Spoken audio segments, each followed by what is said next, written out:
Renascer, reconstruindo o seu eu. Escritura Michele da Graça Nunes. Reflexões. A raiva. Assim como o medo e a tristeza, a raiva é vista como um sentimento negativo. No entanto, também tem suas contribuições positivas em nossa vida. Ela varia de intensidade e formas de expressão de pessoa para pessoa, podendo variar de uma irritação simples a um ataque de fúria. Precisamos compreendê-la e saber lidar com ela. Na maioria das vezes, a raiva aparece como uma onda de energia intensa sobre a qual muitas pessoas não conseguem ter controle algum.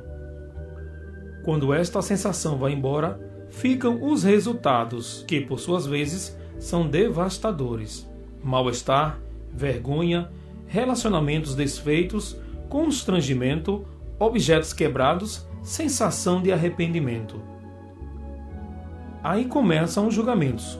Como uma pessoa tão calma e controlada faz toda essa tempestade por algo tão insignificante?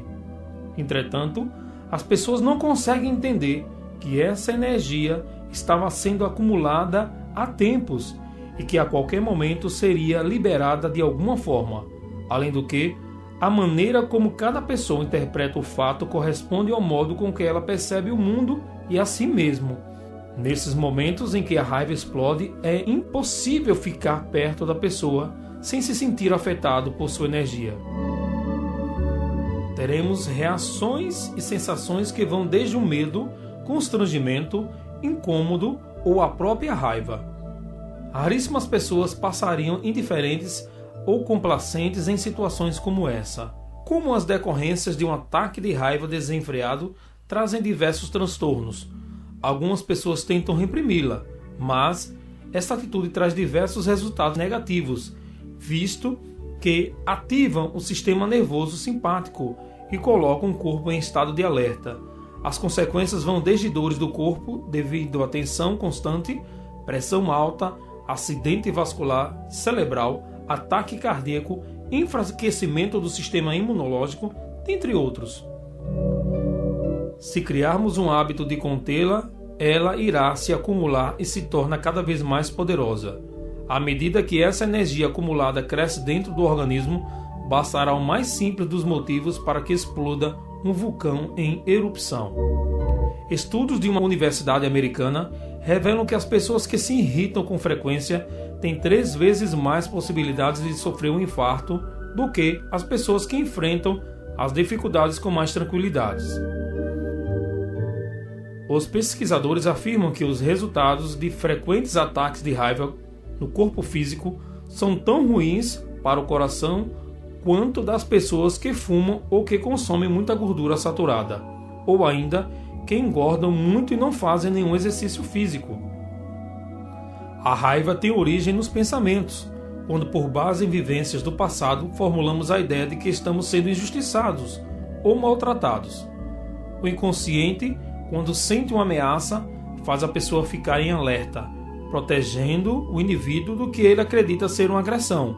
Em muitos momentos, esse alerta é desproporcional do fato que está sendo vivenciado, parecendo ser muito mais intenso do que de fato é. Assim como as outras emoções primárias, a raiva é algo inerente à raça humana e pode ser benéfica, servindo como estímulo para expressar os sentimentos, estabelecendo limites que nos afastam de situações perigosas, preservando assim nossa integridade. É normal sentir raiva em alguns momentos. É um sentimento demonstrado quando nos sentimos ameaçados e contrariados e está ligada à não aceitação de uma situação. Ela aparece porque nosso inconsciente identifica que algum valor importante para nós foi invadido, ameaçado ou violado.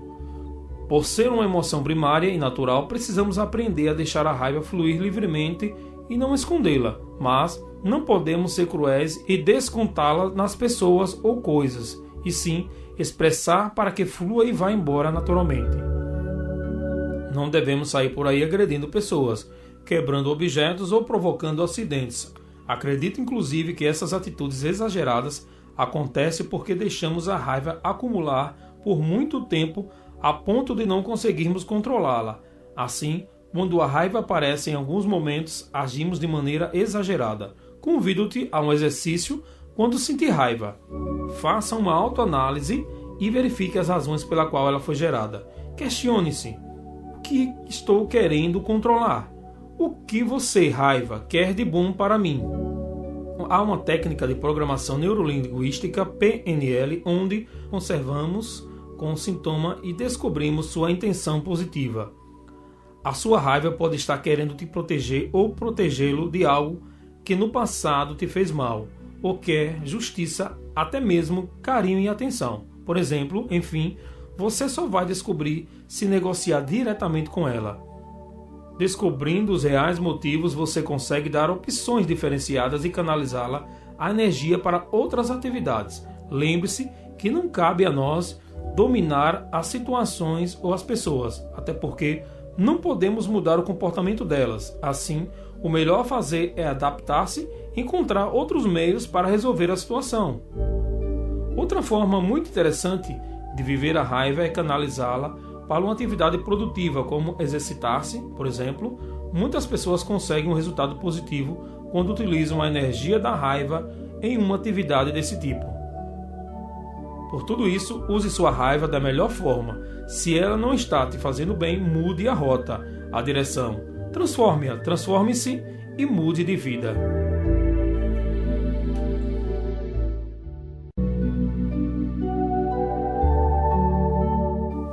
A tão sonhada alegria. Eu acredito que ninguém consegue enxergar aspectos negativos na alegria, apesar de muitas pessoas alegarem que não conhecem a felicidade. No entanto, tenho algumas observações a respeito dessa emoção primária que é tão desejada pelas pessoas. A alegria é um sentimento de plenitude e satisfação interior, que nós associamos a um estado de felicidade e relacionamos às coisas que nos dão prazer, como ter muito dinheiro, fazer uma viagem, alcançar um objetivo, ser reconhecido profissionalmente, construir uma família, dentre outros. Com certeza, fatos como esses são prazerosos e nos levam a sentir alegria. No entanto, a alegria não pode se resumir a momentos felizes. A alegria é também uma escolha, um estilo de vida. Todas as pessoas passam por situações difíceis, momentos em que precisamos abdicar da nossa zona de conforto e nos lançar rumo ao desconhecido. O que nos diferencia uns dos outros são as escolhas que fazemos. Algumas pessoas escolhem aprender com determinadas situações, por pior que seja, e outras escolhem passar a vida lamentando por isso ter acontecido. Posso ser mais específica.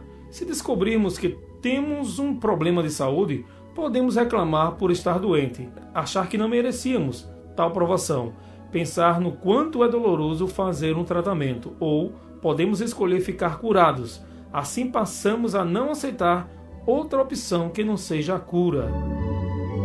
As pessoas que escolhem viver a alegria conseguem enfrentar as diversidades com mais leveza, sofrem por menos tempo, enxergam a beleza e aprendizados nas mais variadas situações, acham um sentido para situações que enfrentam e buscam superá-los. Outro aspecto interessante da alegria é que, quanto mais atividades que estimulam a produção de endorfina e que nos dão prazer forem realizadas, mais felicidades teremos. Ou seja, a produção dessas substâncias da felicidade são fabricadas quando fazemos exercício físico, em uma relação sexual, quando ingerimos alguns alimentos, quando escutamos uma boa música ou visitamos um lugar agradável, quando revivemos um momento que nos foi prazeroso. A maioria das pessoas busca a tal felicidade no exterior e não se dão conta de que ela é inerente aos seres humanos e se manifesta como uma sensação de bem-estar e realização pessoal que ocorre, inclusive, nos pequenos e singelos acontecimentos. Claro que em algumas situações nos sentimos irritados, tristes ou melancólicos. No entanto, continuar se sentindo assim é uma decisão que só cabe a nós. Somos nós que decidimos por conceitos como é bom ou ruim, feio ou bonito, triste ou alegre. Você pode até ter tido um dia daqueles em que diversas coisas aconteceram para provocar sua paciência. Mesmo assim, você pode escolher ficar reclamando, dizendo que a vida é difícil, que não aguenta mais, ou aprender com as situações, dispensar sua energia e seu tempo em resolvê-las, pois reclamar não resolve situação alguma. Ser alegre é ter a certeza que, por mais longa que seja a tempestade, o sol voltará a brilhar e haverá sempre oportunidade de recomeçar. Ser alegre é utilizar nossas habilidades, valores, competências e virtudes para viver uma vida de harmonia e fazer os outros felizes. Existem diversos caminhos para se sentir essa alegria duradoura. Sugiro que você comece se questionando: o que é alegria para mim? Identifique atividades que te dão prazer e que te levam ao tão desejado estado de alegria. Deseje e faça o bem ao próximo. Treine ver o lado positivo das situações que acontecem em seu dia a dia. Pratique a gratidão e o amor, pois quem ama é feliz. Quando você modificar sua visão para os acontecimentos, tirando o aprendizado deles e agradecendo pelas bênçãos que são fornecidas a todo momento, você passará a viver como escreveu Gonzaguinha: viver e não ter a vergonha de ser feliz. Cantar e cantar e cantar a beleza de ser um eterno aprendiz. Ah, meu Deus, eu sei que a vida devia ser bem melhor e será, mas isso não impede que eu repita: é bonita e é bonita.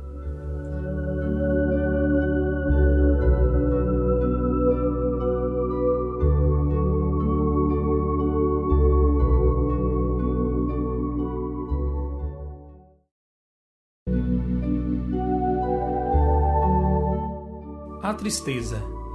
Assim como a raiva e o medo, a tristeza é vista sempre de forma negativa. No entanto, ela é uma manifestação inerente à vida dos seres humanos e também tem o seu lado positivo, servindo como reguladora do sistema psíquico, sendo tão necessária quanto as outras 3 emoções primárias. A tristeza nos leva ao autoconhecimento, à reflexão, a elaborar perdas, nos faz lembrar, sentir e nos permitir uma reorganização interna que nos levará à superação. A tristeza também é um mecanismo de defesa do nosso inconsciente. É como se o nosso corpo dissesse: ei, está na hora de se olhar e se cuidar um pouco mais. Você merece atenção. Quando estamos passando por longos períodos de tristeza, o cérebro reproduz a produção de serotonina, neurotransmissor que atua no cérebro e tem como algumas de suas funções regular o humor, o sono, o apetite, a temperatura corporal, o ritmo cardíaco, a sensibilidade e a dor, a movimentos e as funções intelectuais.